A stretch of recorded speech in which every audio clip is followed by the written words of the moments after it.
आषाढी सरीनंतर कोकण बहरलं. निवळीचा नयनरम्य धबधबा पर्यटकांना खुणावतोय.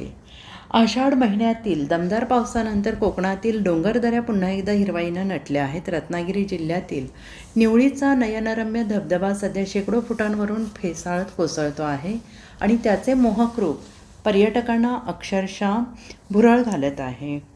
सह्याद्रीच्या गर्द हिरवाईने नटलेल्या डोंगर रांगांमधून शेकडो फुटांवरून कोसळणारा निवळीचा धबधबा सध्या पूर्ण जोमात प्रवाहित झाला आहे.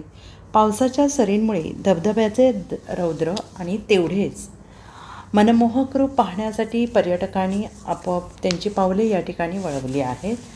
धबधब्याच्या कोसळणाऱ्या पाण्याचा नाद, सभोवतालची दाट हिरवाई, धुक्याची चादर, निसर्गाची मुक्त उधळण हे दृश्य प्रत्येकाला मंत्रमुग्ध करणारे आहे, डोळ्यांना सुखावणारे आहे. आणि हे विहंगम दृश्य पावसाळ्यातील कोकणच्या सौंदर्यात आणखीनच भर घालते आहे. वर्षा पर्यटनासाठी प्रसिद्ध असलेल्या कोकणातील अनेक धबधब्यांपैकी निवळीचा धबधबा हा पर्यटकांसाठी विशेष आकर्षण ठरत असून निसर्गप्रेमींसाठी ही पर्वणी ठरते आहे. मात्र या निसर्ग सौंदर्याचा आनंद घेताना पर्यटकांनी आवश्यक ती खबरदारी घेण्याचे आवाहन प्रशासनाकडून करण्यात येत आहे. Bureau report, SBN Marathi, Nivali.